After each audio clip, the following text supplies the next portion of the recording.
I've spent 7 years renovating my 1983 split foyer. Here's why. This was a 1983 split foyer, and this is what we built it into. In between those two pictures is 7 years of work, every dollar I had to put into it, and the most honest renovation conversation you're going to have on YouTube. I'm Justin. Welcome home. Let's unlock this.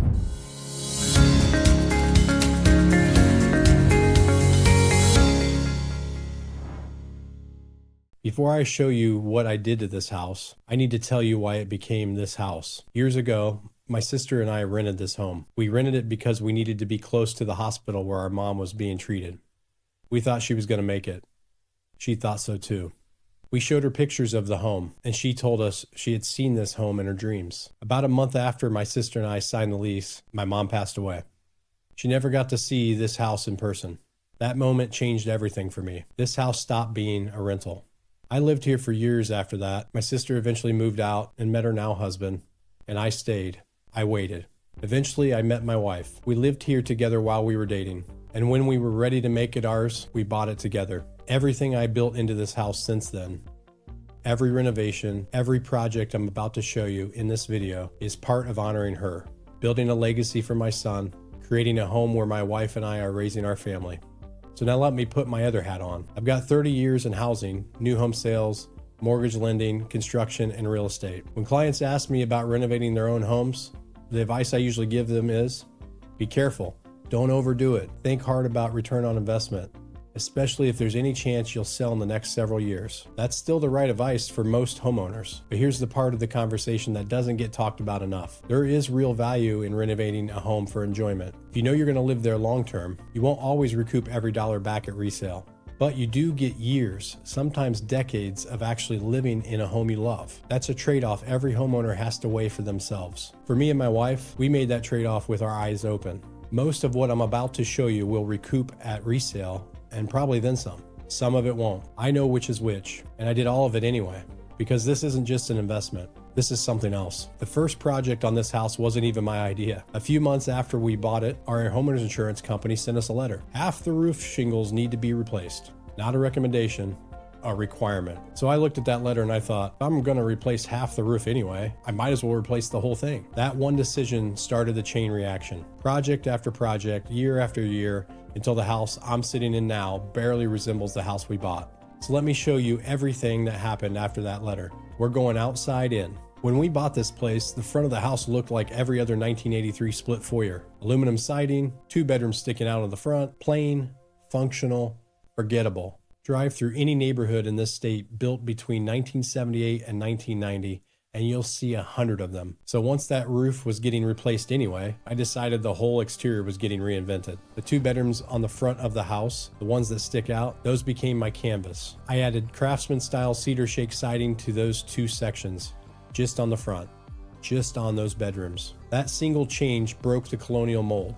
Suddenly, my plain Jane split foyer had a feature that nothing else on the street had. Then I dressed up the rest. Kept the original aluminum siding because it was in good shape, but added board and batten detailing and black vinyl shutters. New roof, and I didn't cut corners on it. Synthetic underlayment, 6-inch gutters with gutter guards, repaired soffits, top-tier materials from start to finish. New skylights to match. And just last year, I went all in on Pella for the doors of this house. New front door, Pella composite, textured glass, highly energy efficient. New sliding doors leading out to the deck. Pella fiberglass with low-E thermal glass.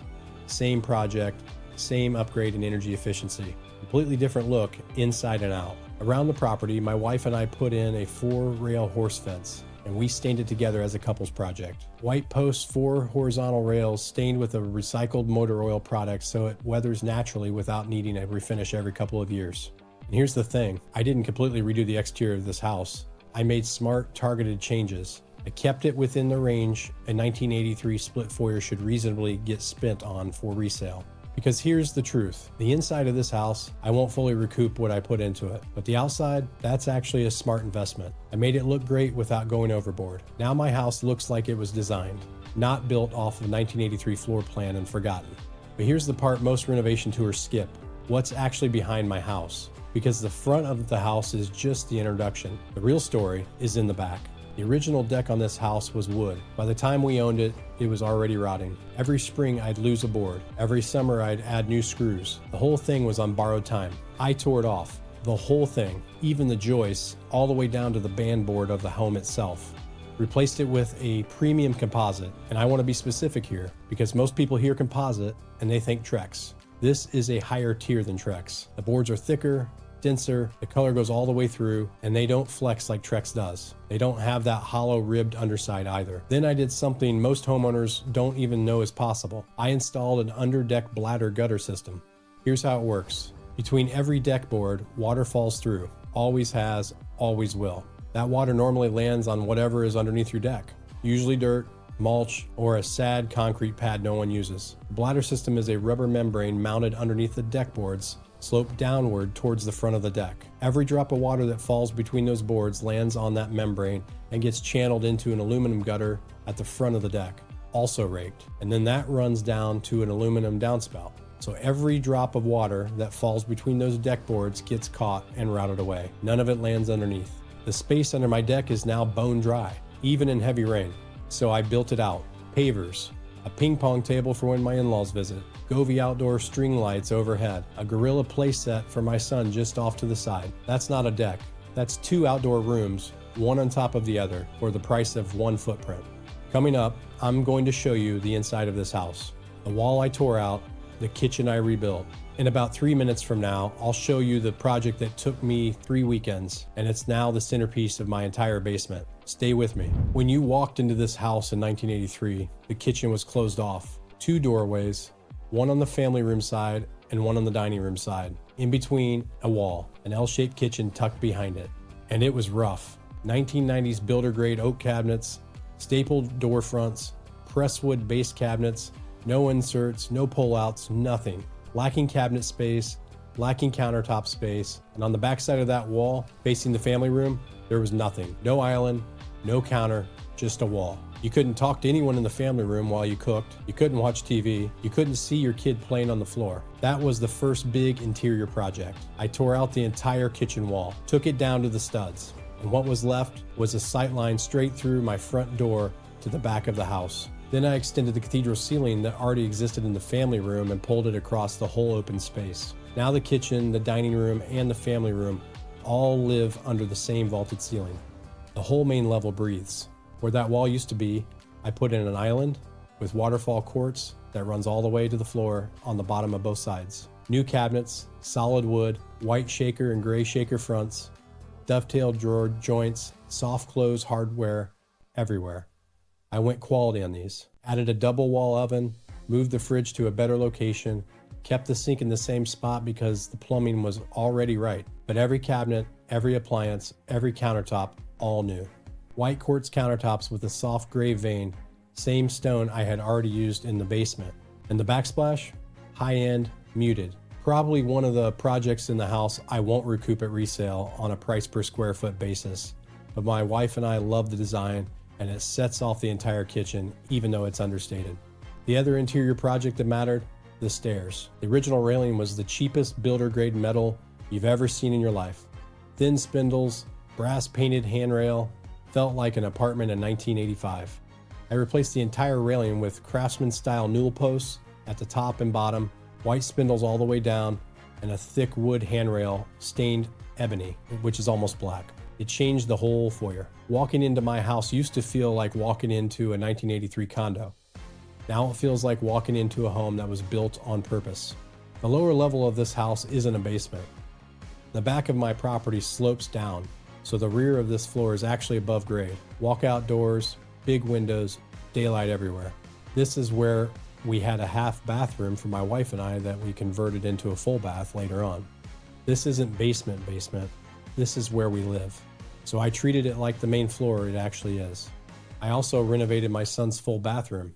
Gut to the studs, all new fixtures, even added some plumbing. Ceramic tile floor, ceramic tile on the shower walls, a niche built into the shower wall with a stone inlay accent, river pebble accent inside the niche. River pebble backsplash around his vanity, and a mirror with a built-in vanity light and a heated defogging element for the day he gets older and starts to shave.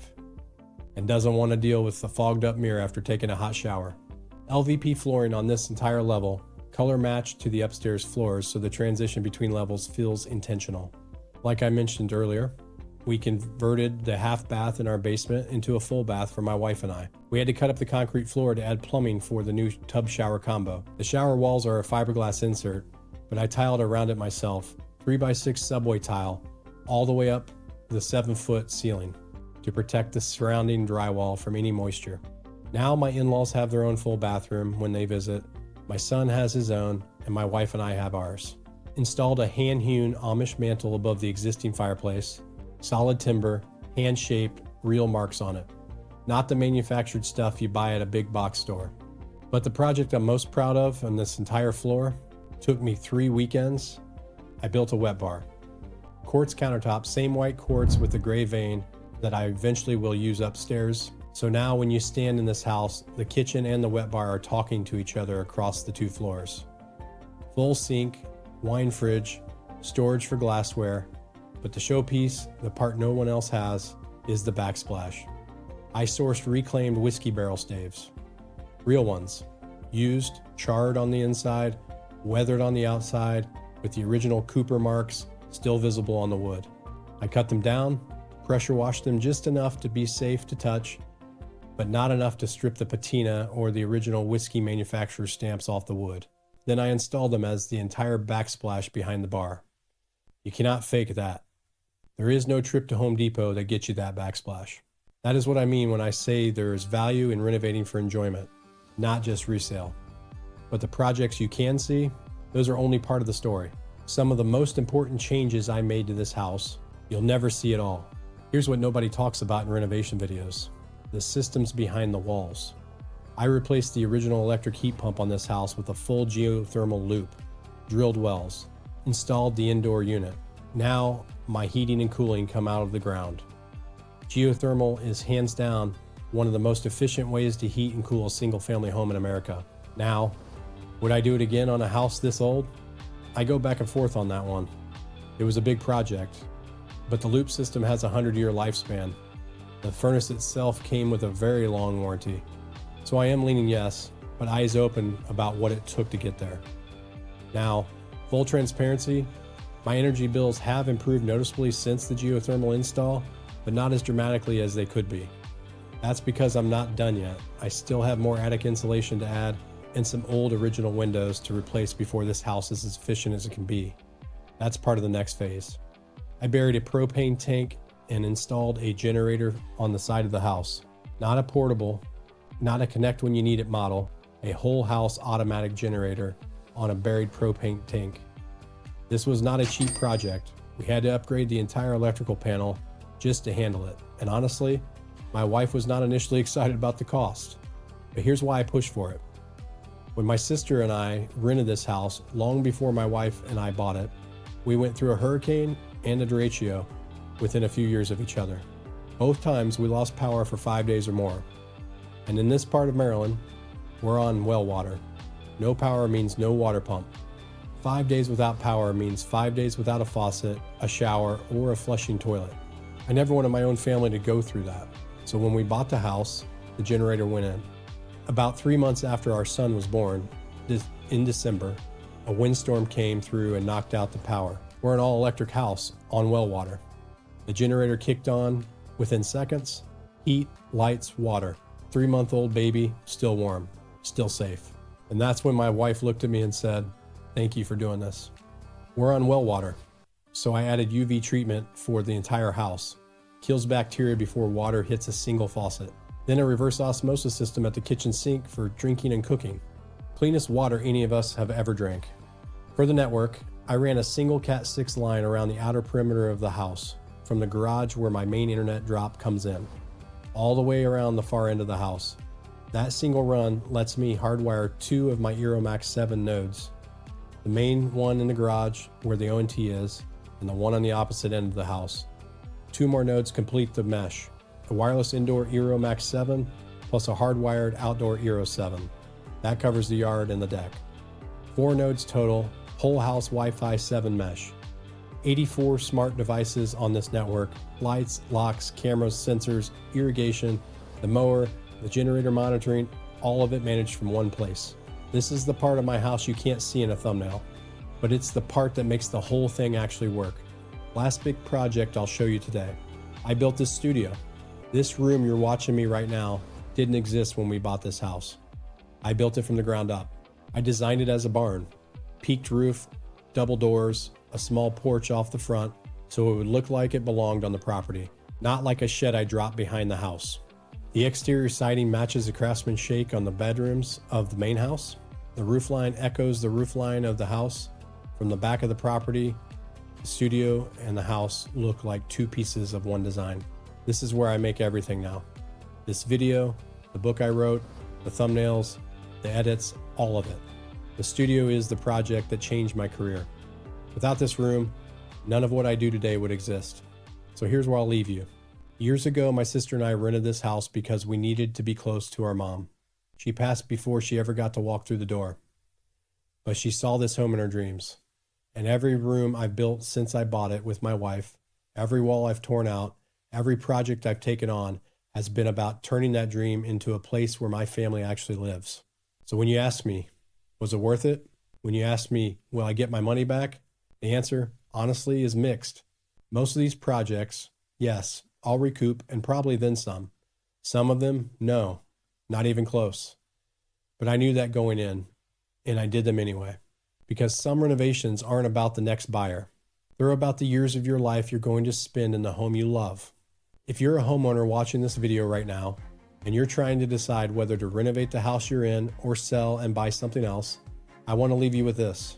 Think hard about return on investment. That advice is real.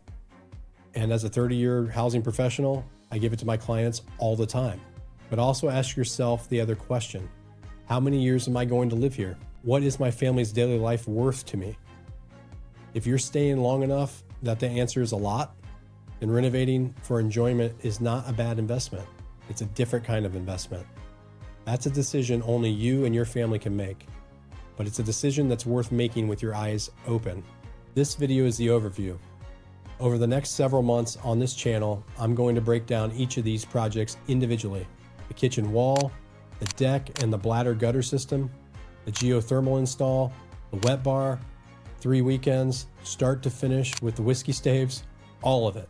So if you're not subscribed yet, hit that subscribe button now, ring the bell, because the deep dives are coming and you don't want to miss them. And if you got value from this video, hit the like button. That's the single biggest thing you can do to help this channel grow. And in the comments below, tell me which of these projects you want me to break down first. The kitchen, the wet bar, the geothermal, the deck, whichever one gets the most votes is the next renovation deep dive video on this channel. If you want the full playbook on buying, owning, and renovating a home the right way, I wrote a book called Your Key to Home. The link is in the description. I'm Justin. This is Justin's Key to Home Life, where I help you live smarter in the home you love. I'll see you in the next one.